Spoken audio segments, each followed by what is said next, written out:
Friends, திலகா கிச்சனில் இருந்து திலகா பேசுகிறேன். என்ன வித்தியாசமாக இருக்கேன்னு பார்ப்பீங்க.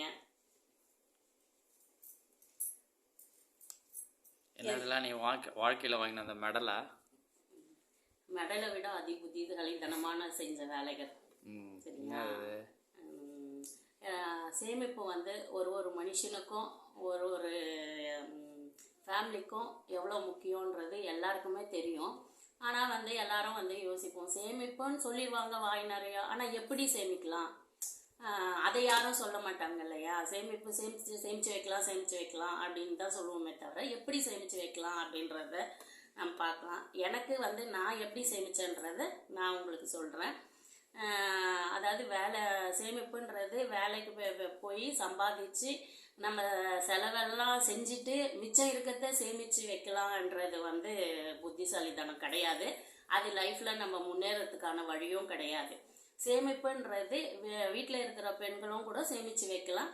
அதை எந்த வகையில் சேமிக்கலாம் அப்படின்னு சொல்கிறது, நம்ம வந்து 100 ரூபாய் ஆகட்டும் 1000 ஆகட்டும் எவ்வளோ சம்பாதிச்சாலுமே நம்ம வந்து 100 ரூபாய் சம்பாதிச்சோன்னா ஒரு 20 ரூபாய் சேமிப்புக்கு வச்சுட்டு மற்றதை செலவு பண்ண நம்ம வாழ்க்கையில் என்றைக்குமே யார்கிட்டையும் கையேந்தாமல் இருக்கலாம். நம்ம தேவைகளை நம்மளே பூர்த்தி செஞ்சுக்கலாம். நான் வந்து சில விஷயங்கள் அந்த மாதிரி தான் பண்ணுவேன். நான் வந்து ஃபஸ்ட்டு வந்து நோட்டாக சேமிக்கிறத விட பாருங்கள், இது பார்த்தாலே உங்களுக்கு தெரியும், சில்லறையாக தான் சேமிப்பேன்.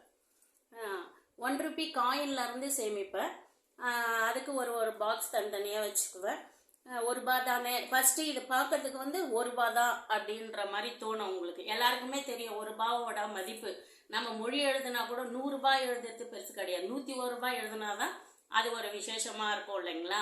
அந்த மாதிரி தான் 1 ரூபான்றது 1 ரூபான்னு நினைக்காம அந்த 1 ரூபாவையும் நம்ம சேமித்து வச்சோம்னா அது நம்மளுக்கு ஒரு 100 ரூபாவாக ஆகும். அந்த மாதிரி நம்ம வீட்டில் இருக்கிற பெண்கள் வந்து வெளியே போகாமல் சம்பாதிக்காமல் ஒரு 5 ரூபா 10 ரூபா அந்த மாதிரி சேமித்து வச்சிங்கன்னா ஒரு நாளைக்கு ஒரு 10 ரூபா நீங்கள் சேமித்து வச்சா கூட மாதம் 300 ரூபாய் ஆகும். ஒரு வருஷத்துக்கு 3600 ரூபாய் ஆகும்.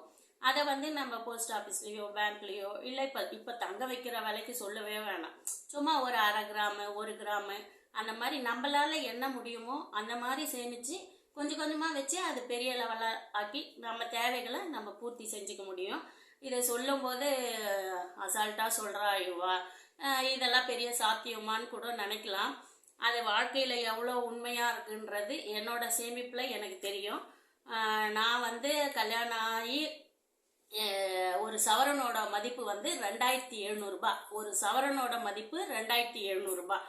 இன்னைக்கு பார்த்தீங்கன்னா உங்களுக்கே தெரியும் ஒரு சவரனோட ரேட்டு என்னன்றது. நான் இந்த மாதிரி சிறுக 5 ரூபாய் 10 ரூபாய் 2 ரூபாய் இந்த மாதிரி காயின்களை சேர்த்து வச்சு இந்த காயினை முடிஞ்ச உடனே அதை கலெக்ட் பண்ணி 1 கிராம் அந்த மாதிரி 1/2 கிராம் அப்படி சேமித்து வச்சு நான் வாழ்க்கையில் பல விஷயங்களை நிறைவேற்றியிருக்கேன், என்னோட ஆசைகளை நிறைவேற்றியிருக்கேன். அதனால இது மற்றவங்களுக்கு யூஸ் ஆகுன்ட்டுன்னு சொல்கிறேன். இதை எவ்வளோ பேர் லைக் பண்ணுவீங்கன்னு எனக்கு தெரியாது. என்னோட தேவைகளை நான் கட்டாயம் என் வயசில் நான் பூர்த்தி செஞ்சுருக்கேன். அதனால என் சேமிப்பை பற்றி சொன்னேன். சமையல் கட்டில் இன்னும் பல விஷயங்களை நம்ம சேமித்து வைக்கலாம், அதை பற்றி பார்க்கல. இப்போ வந்து நான் இந்த உண்டியல் வந்து ஃபுல் பண்ணியிருக்கேன். இந்த உண்டியலை உடைச்சி உங்களுக்கு எவ்வளோ அமௌண்ட்டு சேர்ந்துருக்குன்றத சொல்கிறேன். இதை வந்து நம்ம வந்து சேமிச்ச வந்து டக்குன்னு எடுத்து செலவு பண்ணிடக்கூடாது அவ்வளோ சீக்கிரம். நம்ம சேமித்து வைக்கிற பொருள் வந்து நம்ம ஹாஸ்பிட்டலுக்கு படிப்புக்கு நகை வாங்கிறதுக்கு அந்த மாதிரி மட்டும் யூஸ் பண்ணிக்கிட்டிங்கன்னா நம்ம தேவைகளை கட்டாயம் நிறைவேற்றிக்கலாம். இப்போ இந்த உண்டியலை உடைச்சி எவ்வளோ இருக்குன்னு பார்க்கலாம் வாங்க.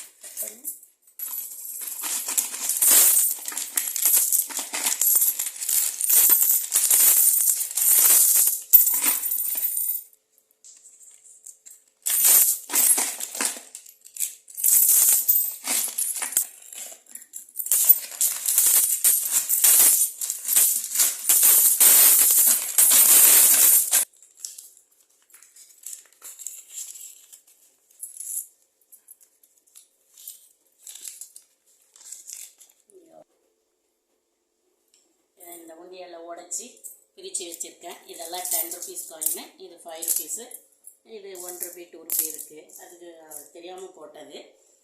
இது வந்து 10 ரூபா நோட்டு அந்த மாதிரி போட்டு வச்சுருக்கேன். இதில் வந்து 1950 ரூபா இருந்தது. 20 ரூபா காயின் 3, 2000 ரூபா இருக்குது. இதில் வந்து 3260 காயின் இருக்குது. சாரி, 3260 ரூபா இருக்குது. இது வந்து 800 ரூபா இருக்குது.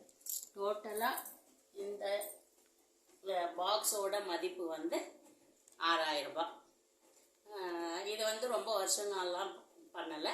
என்கிட்ட அப்பப்போ கிடைக்கிற சில்லறை காசுங்களை வச்சு நான் போட்டு சேர்த்து வச்சது தான். இந்த மாதிரி சேர்த்து வச்சுட்டு இதை உடச்சி இதை ஒரு பொருளாக இருக்கும்போது தாராளமாக 1 கிராம் வாங்கலாம் இல்லைங்களா? இந்த மாதிரி ஒரு கிராமாக சேர்த்து நம்ம படிப்பு செலவுக்கு எதுக்கோ ஒன்று யூஸ் பண்ணிக்கலாம். அந்த சேமிப்பு எவ்வளோ முக்கியம், எவ்வளோ பேர் வந்து சேமிப்பீங்க, இதில் எவ்வளோ பயனடைஞ்சிருக்கீங்க முக்கியம் அப்படின்னு நினச்சிங்கன்னா இந்த வீடியோவை பார்த்துட்டு டக்குன்னு பட்டுன்னு ஒரு பட்டனில் லைக் கொடுத்துருங்க. அந்த லைக்கை வச்சு எவ்வளோ பேர் வந்து நீங்களும் சேமிக்கிறீங்கன்னு நான் தெரிஞ்சுக்கிறேன். இதை என்ன பண்ணலான்றது நிறைய வேலை இருக்குது. இதை போய் கடையில் கொடுத்து நோட்டாக மாற்றி அதுக்கப்புறம் என்ன பண்ணலான்னு யோசிக்கலாம். இந்த வீடியோ வந்து பிடிச்சிருந்ததுன்னா கட்டாயம் வந்து லைக் போட்டே ஆகணும் அப்படின்ற கண்டிஷனில் லைக்கை போட்டுருங்க. ஓகே, பாய்.